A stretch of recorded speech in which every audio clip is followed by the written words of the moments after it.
Hello guys, my brother in law most powerful episode 31 में आप सभी का वेलकम। आपको वीडियो पसंद आती है तो सब्सक्राइब, लाइक, शेयर, कमेंट जरूर करिएगा। आप इसी के साथ अब चलते हैं आगे। एपिसोड के स्टार्टिंग में हमको दिखाया जाता है जिन फैमिली का रेसिडेंस, जहाँ पर जिन फैमिली के पैट्रियार्च और उनका लड़का शादी का सूट पहन के खड़ा होता है और सारे लोग उनको देख रहे होते हैं क्योंकि आज तीसरा दिन है जहाँ पर वो लायन के साथ में शादी करने वाला होता है। जिन फैमिली के पैट्रियार्च सबसे कहते हैं आज मेरा सबसे बड़ा बेटा किन फैमिली की सबसे बड़ी बेटी से शादी करेगा। यहाँ पर आने के लिए आप सभी का धन्यवाद। जो वहाँ की पब्लिक होती है सब चिल्ला के कहती है मिस्टर जिन, हमें दुल्हन को देखना है, लेकिन दुल्हन कहाँ है। जिन फैमिली के पैट्रियार्च उनकी तरफ देखते हुए कहते हैं तुम लोग चिंता मत करो, दुल्हन जल्दी यहाँ पर आ जाएगी। पैट्रियार्च की ये बात सुनने के बाद में जो वहाँ के लोग होते हैं आपस में बात करने लगते हैं, क्या दुल्हन अपने आप आ जाएगी, इसका मतलब क्या हुआ। फिर पैट्रियार्च वहाँ पर चिल्ला के कहते हैं जब तुम यहाँ पर आ गई हो तो बाहर आओ। अपने पापा की ये बात सुनने के बाद में जिन तियान हाउ वहाँ पे शॉक्ड हो जाता है। फिर वहाँ की जो पब्लिक होती है वो वहाँ पे आसमान की तरफ इशारा करते हुए एक आदमी कहता है देखो वहाँ देखो, कोई आसमान से नीचे आ रहा है। उसने जैसे ये बात बोली होती है हमें लायन का सीन दिखाया जाता है। और दोस्तों सच बताऊं, जो इसका लुक है और जो इसका फिगर है ऑसम है यार, एकदम मतलब बोले तो दोस्तों ड्रीम गर्ल वाला हाल है इसके साथ। वो वहाँ पर शादी का जोड़ा पहन के नीचे उतर रही होती है। जब जिन तियान हाउ उसको ऐसे देखता है तो वो एकदम से कहता है ये सच में बहुत सुंदर है। जो वहाँ की पब्लिक होती है वो सारी उसको ऐसे देख कर अपने आपस में बात करने लगती है, वह शादी की काली पोशाक क्यों पहने हैं, ये पहले से ही देखने में कुछ अलग लग रहा है। दूसरा कहता है क्या तुम नहीं जानते हो, मैंने सुना है कि वह किसी दूसरे आदमी के साथ भाग गई थी। उसकी ये बात सुनने के बाद में तीसरा आदमी शॉक्ड होते हुए कहता है क्या वो पहले ही भाग गई थी, तो फिर क्यों आई है यहाँ पे, क्या ऐसा हो सकता है कि उसे दूसरे आदमी ने फेंक दिया हो। उसकी ये बात सुनने के बाद में दूसरा आदमी कहता है अबे मुझे नहीं पता, मुझे लगता है कि दूसरा आदमी पोल्ट्रून है और जिन फैमिली को अपमानित करने की हिम्मत नहीं करता। जब जिन फैमिली के पैट्रियार्च देखते हैं कि लायन वहाँ पे आ गई है तभी वो उसके सामने आकर उससे कहते हैं बहुत बढ़िया, आइए मेरी अच्छी बहू, आखिरकार तुम आ गई हो, आपके बिना ये शादी आगे नहीं बढ़ेगी। पैट्रियार्च की ये बात सुनने के बाद में लायन उसकी तरफ घूर के देख के गुस्से में कहती है मेरे मम्मी और पापा कहाँ हैं। उसकी बात सुनने के बाद में पैट्रियार्च कहते हैं आपकी पूरी फैमिली घर के पीछे खाना खा रही है, एक बार जब आप और मेरा बेटा सेरेमनी खत्म कर लेगा तो मैं आपको उनसे मिलाने ले जाऊंगा। पैट्रियार्च की ये बात सुनने के बाद में लायन बहुत ज्यादा गुस्सा आ जाती है और गुस्से में चिल्ला के कहती है मेरे मम्मी और पापा को बाहर आने दो, नहीं तो यहाँ पर कोई सौदा नहीं होगा। पैट्रियार्च जब देखते हैं कि मेरी बहू तो बहुत गर्म दिमाग की है, पता नहीं क्या करेगी, अब आगे खाना खिलाएगी कि भूखा ही मार डालेगी। तभी वो अपनी नौकरानी से कहते हैं ठीक है उसके मम्मी और पापा को लाओ। नौकर सुनने के बाद में कहता है ठीक है मास्टर। फिर पैट्रियार्च अपने मन में सोचते हैं चलो फिर देखते हैं हम जब आप मेरे डोमेन में हैं तो आप किस तरह की ट्रिक्स का यूज करेंगी। फिर हमें दिखाया जाता है कुछ समय बाद उसके फादर आ जाते हैं और वो वहाँ से आते हुए कहते हैं बेटी तुमने ऐसी बेवकूफी भरा काम क्यों किया।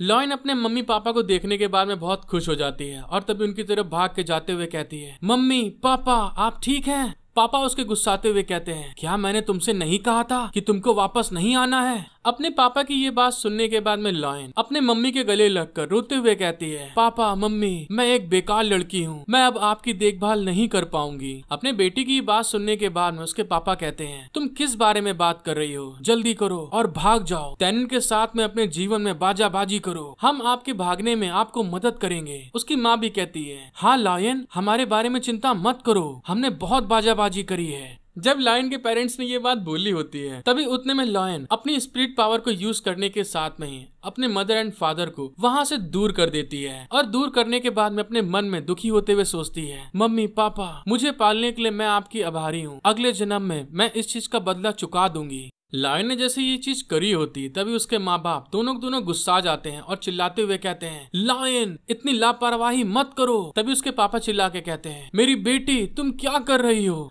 फिर लायन वहाँ पे अपनी तलवार निकालने के बाद में सारी जनता के सामने खड़ी हो जाती है और उनकी तरफ देख के कहती है तुम्हारी माँ का पकौड़ा कुछ गलत है क्या जो ऐसे घूर रहे हो, क्या मेरा मेकअप कम हो गया। उसकी बात सुनने के बाद में पब्लिक में से एक आदमी कहता है यहाँ पर किस तरह का गेम चल रहा है, साले खाना खिलाओगे या भूखा ही भेजोगे हमको। उस आदमी की ये बात सुनने के बाद में लायन गुस्साते हुए कहती है साले तेरे को खाने की पड़ी है, यहाँ मेरी फटी पड़ी है। फिर लायन कहती है मुझे अपने पति से माफी मांगनी चाहिए, आज यहाँ पर मर कर ही मैं अपनी ईमानदारी को दिखा सकती हूँ। फिर कहती है क्या तुम लोग मेरी मार्शल स्पिरिट को हासिल नहीं करना चाहते, मैं तुम्हें ये दूंगी। और ये कहने के साथ में ही वो अपनी तलवार को अपनी गर्दन पे घसीटने वाली होती है। तभी दिखाते एकदम से जो वहाँ के पैट्रियार्च होते हैं, उन्होंने अपनी स्पिरिट को यूज करते हुए उसके हाथ को वहाँ पे ब्लॉक कर दिया होता है और साथ ही जो उसकी तलवार उसके हाथ में होती है वो एकदम से वहाँ पे उड़ते हुए पैट्रियार्च के हाथ में चली जाती है। पैट्रियार्च उसकी तलवार को लेने के साथ में उसको घूर के कहते हैं, क्या तुमने अब शोर मचाना बंद कर दिया है? अगर तुम्हारा काम पूरा हो गया हो तो अब सेरेमनी को आगे बढ़ाते हैं। पैट्रियार्च की इस तरह की पावर को देखने के बाद में लायन थोड़ा घबरा जाती है। तभी पैट्रियार्च उससे बोलते हैं, आज मेरे बेटे की शादी है, क्या किसी और को कुछ और कहना है? पैट्रियार्च की पावर को देखने के बाद में जो वहाँ की जनता होती वो भी दुखी होने के साथ में अपने सर को झुका लेती है। और दूसरी साइड में लायन के जो मम्मी पापा होते हैं उनको पैट्रियार्च के गार्ड ने वहाँ पे घेर रखा होता है, आगे नहीं बढ़ने देते हैं। पैट्रियार्च ने जैसे ये बात बोली होती है तभी दिखाते हैं एकदम से तानुन वहाँ पे आता है और पैट्रियार्च के मुंह पे एक लात मारते हुए कहता है, तुम बूढ़े कुत्ते, तुम्हारी हिम्मत कैसे हुई मेरी लाइन को तंग करने की? तानुन की लात खाने के बाद में जो पैट्रियार्च होते हैं वो जमीन पे एकदम से गिरते हैं, बुम। और तभी तानुन चिल्ला के कहता है, मैंने कहा मुझे इस शादी से दिक्कत है। तानुन वहाँ पे पैट्रियार्च को लात मारने के बाद में अपनी वाइफ लायन के पास में आ जाता है और उसको अपने सीने से लगाकर उससे कहता है, लायन क्या तुम ठीक हो? तो लायन भी कहती है, हाँ मैं ठीक हूँ। फिर तानुन उसके चेहरे को ऊपर उठाता है और उसकी तरफ देखते हुए कहता है, लायन मुझे माफ कर देना, मैं ही वो इंसान हूँ जिसे आपकी रक्षा करनी चाहिए। हाँ मैंने बिल्कुल सही कहा। तानुन की ये बात सुनने के बाद में लायन वहाँ पे ब्लश करने लगती है और ब्लश करते हुए उससे कहती है, तानुन ये बात कहना बंद करो तुम। फिर लायन तानुन के होठों पे हाथ रखते हुए उससे कहती है, आपकी अभी अभी मार्शल स्पिरिट अवेक हुई है और आपके पास पावर को इकट्ठा करने का समय भी नहीं है, ना ही आपके पास कोई ग्रेट पावर है जो आपकी मदद करती है जिस तरह से वे करते हैं। फिर तानुन और लायन अपने पुराने पलों को याद करने लगते हैं कि कैसे उन दोनों ने एक दूसरे की जान बचाई और एक साथ रहे हमेशा। और तानुन उस पल को याद करते हुए कहता है, लेकिन फिर भी आपने हमेशा मेरी रक्षा करी है। मुझे बस इस बात की भी चिंता थी कि मैं सचमुच तुम्हारे लिए बोझ हूँ। अगर यह मेरे लिए नहीं होता तो तुम ऐसा नहीं करती। लायन तुम। तानुन ने जैसे ये बात बोली होती तभी लायन कहती है, तानुन इन सब चीजों को खत्म कर दो अब। क्या तुम्हें याद है जब तुम पहली बार मेरे घर आए थे तो मैंने तुमसे क्या कहा था? मेरे दिल में आप सबसे ज्यादा स्पेशल पर्सन है। अब मैं इस बात को बोलना खत्म कर सकती हूँ। और इस बात को बोलने के साथ में ही वो दोनों बहुत प्यार से किस करना स्टार्ट कर देते हैं। और तभी लायन कहती है, आप दुनिया के सबसे अच्छे पति हैं, मुझे तुमसे बहुत प्यार है, आई लव यू तानुन। और तानुन भी वहाँ पे किस करते हुए कहता है, मैं भी तुमसे बहुत प्यार करता हूँ, I love you too lion. जब वो लोग आपस में चुम्मा चुम्मी कर ही रहे होते हैं दोस्तों, तभी दिखाते हैं पैट्रियार्च एकदम से वहाँ पे सीक्रेटली अटैक करने के लिए आगे बढ़ रहे होते हैं, जिसको एम्प्रेस देखने के बाद में हंसते हुए उससे कहती हैं, एक एल्डर के रूप में अचानक ऐसे छिपकर हमला करना अच्छा नहीं है, हम ऐसा क्यों नहीं करते हैं, प्लेस को बदल लेते हैं। और इस बात को कहने के साथ में ही वो पैट्रियार्च के ऊपर अपने एक तलवार से स्लैश मारते हुए कहती है, आइए इस जगह को इन दोनों जवान लोगों के लिए छोड़ देते हैं। जब पैट्रियार्च उस स्लैश को देखते हैं तभी वो उस स्लैश को डॉज करते हुए कहते हैं, ये तो शाइनिंग सिटी की एम्प्रेस है। और तभी हमें दिखाते हैं एम्प्रेस के अटैक से डॉज करने के लिए वो वहाँ से जंप करके हट रहे होते हैं। फिर एम्प्रेस वहाँ पर पैट्रियार्च के ऊपर अटैक करने के लिए जाते हुए तानुन और लायन से कहती है, लड़के जब तुम्हें समय मिले तो तुम्हें मेरे पास आना चाहिए, मैं उस बूढ़े आदमी का पीछा करने जा रही हूँ। फिर कहती है, ये सब हो जाने के बाद में मुझे याद रखने के लिए बताना कि उस लड़की को जो आपकी तरह दिखती है वो कहाँ है। एम्प्रेस की ये बात सुनने के बाद में तानुन और लायन वहाँ पे शॉक्ड हो जाते हैं, क्योंकि इनको तो मालूम है कि इन्होंने तानुन को वहाँ पे ट्रांसफॉर्म करके लड़की बना दिया होता है जिसे एम्प्रेस ढूंढ रही है। जब वो लोग इस बारे में सोच ही रहे होते तभी दिखाते हैं जिन त्यान हाउ को। वो तानुन की तरफ देख के गुस्साते हुए कहता है, क्या तुम ही तानुन हो? और क्या तुमने अभी अभी अपनी मार्शल स्पिरिट को अवेक किया है? और मुझे लगता है तुम भी घायल हो और तुम ऐसी घायल स्टेट में मुझसे किसी भी तरह से जीत नहीं सकते हो। तानुन उसकी ये बात सुनने के बाद में अपनी मार्शल स्पिरिट को रिलीज करते हुए कहता है, तुमसे लड़ना यह मेरी उंगली उठाने जितना आसान होगा, क्योंकि अभी। और ये कहने के साथ में वो अपनी शैडो तलवार को बाहर निकाल लेता है और निकाल के हंसते हुए कहता है, मैं बहुत ज्यादा पावरफुल हूँ। और जिन त्यान हाउ की तरफ आगे बढ़ते हुए उससे कहता है, चलो फिर ठीक है, आओ अब वो समय आ गया है जो तुमने मेरी बीबी के साथ किया मैं तुम्हें वापस दूं।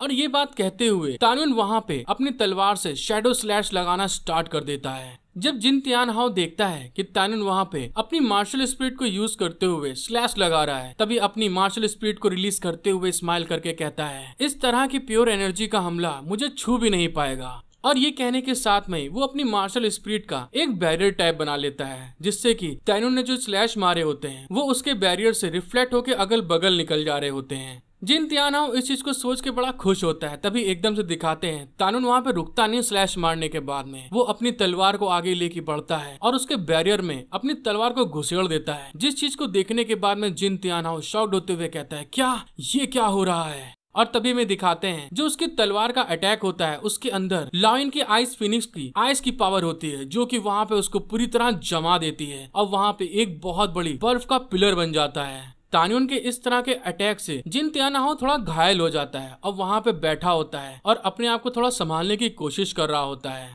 फिर वो सामने तानून की तरफ देख के गुस्साते हुए कहता है, क्यों, क्या तुम इतने ज्यादा स्ट्रांग हो। तानून उसकी ये बात सुन के उससे कहता है, क्यों। और ये कहने के साथ में लायन का हाथ पकड़ के ऊपर उठा लेता है और जिन तियानहाओ से कहता है, ये तो जाहिर सी बात है क्योंकि ये सब मेरी बीवी के लिए है, मैं इसी के लिए सबसे ज्यादा स्ट्रांग हूँ। ये कहने के बाद जिन तियानहाओ की तरफ गुस्से में देखते हुए कहता है, अपने चैप्टर के अंत के लिए तैयार हो जाओ। तानून ये कहने के बाद में अपनी शैडो तलवार को उठाता है और जिन तियानहाओ के ऊपर स्लैश लगाने के लिए रेडी हो जाता है। जब जिन तियानहाओ ये देखता है तो थोड़ा घबरा जाता है और दूसरे साइड में दिखाया जाता है पैट्रियार्च और एम्प्रेस के बीच में बहुत घमासान फाइट चल रही होती है। वो एक दूसरे के ऊपर बहुत ढेर सारे स्लैश लगा रहे होते हैं। जब वो लोग फाइट कर रहे होते हैं आपस में, तभी दिखाते हैं जो एम्प्रेस होती है उस फाइट को बहुत मजे में एंजॉय कर रही होती है। लेकिन तभी जब पैट्रियार्च अपने बेटे की तरफ देखते हैं तो वो शॉक्ड हो जाते हैं, उनके पसीने निकलने लगते हैं और वो उसको देख के घबराते हुए कहते हैं, क्या वो उसको मारने वाला है, आखिर ये कैसे हो सकता है, मैं उसको मार डालूंगा।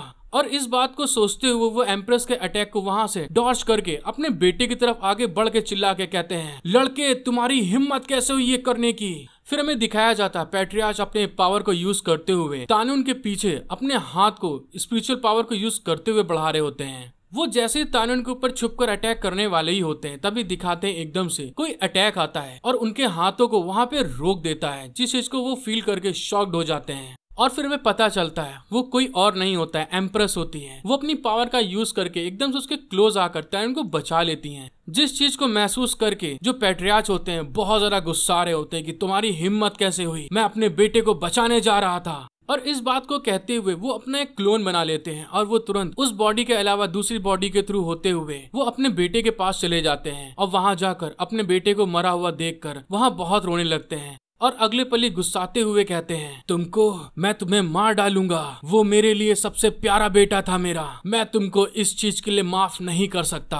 और दूसरे साइड में दिखाते हैं एम्प्रेस तानून के पास में आकर उसकी कमर में हाथ डाल के खड़ी होती है, जिसको देख के तानून थोड़ा शॉक्ड हो जाता है। जब पैट्रियार्च ने ये बात बोली होती तभी दिखाते हैं उनके अंदर से बहुत डार्क कलर की मार्शल स्पिरिट निकलना स्टार्ट हो जाती है, जो उतने एरिया को वहाँ पे कवर करने लगती है। तानून उस चीज को देखने के बाद में शॉक्ड होते हुए कहता है, वहाँ पे क्या हो रहा है। एम्प्रेस उसको बताती है, मुझे लगता है कि अभी अभी कुछ गड़बड़ होने वाली है। एम्प्रेस ने जैसे ये बात बोली होती तभी दिखाते हैं एकदम से जो पैट्रियार्च होते हैं वो अपने स्पिरिट फॉर्म में ट्रांसफॉर्म हो जाते हैं। जो उनकी मेंटिस स्पिरिट फॉर्म होती है वो सामने आ जाती है बॉडी के रूप में। और तभी उसको देख के एम्प्रेस बोलते हैं, इसमें कोई चौंकाने वाली बात नहीं है, इसके अंदर से सीवर के उन लोगों की ऑरा निकल रही है। और ये कहने के साथ में जो उसके हाथ में भाला होता है वो तानून की तरफ फेंकते हुए हंस के कहती है, लड़के स्ट्रांग बनने की राह पर चलना पड़ता है, आज तुम बहुत लकी हो, जो मैं करने वाली हूँ उस चीज को ध्यान से देखना, मुझे एक एडवांस मार्शल स्पिरिट टेक्निक का यूज करना होगा। और ये कहने के साथ में वो अपनी पूरी की पूरी लुक्स को चेंज करना स्टार्ट कर देती हैं। उनका लुक पहले से भी बहुत ज्यादा प्रिटी हो जाता है और वो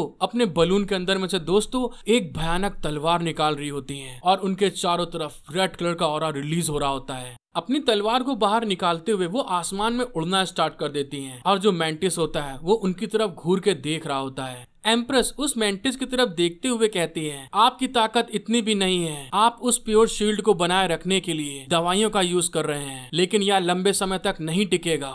एम्प्रेस की ये बात सुनने के बाद में जो मेंटिस होता है वो उनके ऊपर अटैक करने के लिए आगे बढ़ जाता है और हमें दिखाते हैं वो कभी अपने हाथों से और तो कभी अपने पैरों से बहुत ढेर सारे स्लैश लगाता है और एम्प्रेस भी उस मेंटिस के सारे स्लैश को डॉज कर रही होती हैं। और उस मेंटिस के सारे स्लैश को डॉज करते हुए वो एक गैप देखते हुए सीधे मेंटिस के मुंह पे एक लात मारती हैं और उस लात को मारते हुए रोल करते हुए पीछे की तरफ आ जाती हैं। और जब वो पीछे आती हैं तभी वो अपनी एक स्किल का यूज करते हुए कहती हैं, कॉस्टिक रेंस। और उनके ऐसा कहते ही वहाँ पे खूब ढेर सारे पोर्टल ओपन हो जाते हैं जिनके अंदर से बहुत ढेर सारे रेड कलर के भाला निकल आते हैं। जब मेंटिस उनके इस तरह की स्किल को देखता है तो बहुत ज्यादा घबरा जाता है और वो वहाँ पे इधर उधर भागना स्टार्ट कर देता है ताकि उनके भाले उसके ऊपर ना लग जाएं। जब वो देखता है कि उनके भालों से वो नहीं बच सकता, तभी वो अपने दोनों हाथों को अपने सर के ऊपर करते हुए बचने की कोशिश कर रहा होता है। जब एम्प्रेस देखती हैं कि ये अपने सर को बचा रहा है, तभी वो उसकी तरफ घूर के देख के गुस्साते हुए कहती हैं, ओहो, तुम इतने पावरफुल होने के बाद में भी आपने अभी तक अपने डरने की जो क्षमता होती है उसको बरकरार रखा है।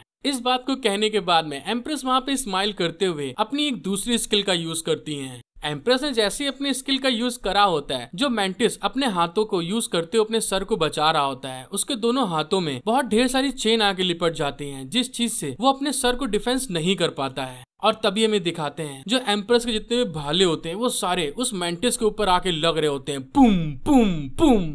उस मेंटिस की जो स्पिरिट सोल होती है जैसे गायब होती, पैट्रियार्च सामने आते हैं, लेकिन एम्प्रेस एकदम से एक गैप को देखने के साथ में ही वो अपनी स्पीड को यूज करते हुए वहां पे एक स्लैश लगा देती हैं और पैट्रियार्च की गर्दन और कमर पे स्लैश लगाते हुए आगे निकल आती हैं। फिर एम्प्रेस पैट्रियार्च की तरफ देख के गुस्साते हुए कहती हैं, तो तुम इसी का पीछा कर रहे थे, ये तो सच में बहुत कमजोर है। और ये कहने के साथ में वो अपने पुराने लुक में आने लगती हैं, जैसे कि वो पहले थी, हॉट एंड सेक्सी, और जितनी भी स्पिरिचुअल पावर उनके अगल बगल थी फॉर्म के रूप में, वो सारी हटने लगती है। एम्प्रेस उस चीज को फील करते हुए ब्लश करके अपने मन में कहती है, धत तेरे की, मैंने अपनी बहुत ज्यादा पावर को यूज कर दिया यहाँ पर। और ये कहते हुए वो आसमान से नीचे जमीन की तरफ गिरने लगती है। वो जैसे जमीन पे आकर नीचे टकराने वाली होती है, एकदम से दिखाते हैं तानून वहाँ पे आकर एम्प्रेस को गोद में कैच कर लेता है। एम्प्रेस तानून की गोद में आकर धीरे से अपनी आंखें खोलती हैं और उसको देखती हैं। तुम और उनको वहाँ पर तानयूनी, मतलब जो उसका फीमेल रूप था, और बगल में तानयून, दोनों एक जैसे दिख रहे होते हैं।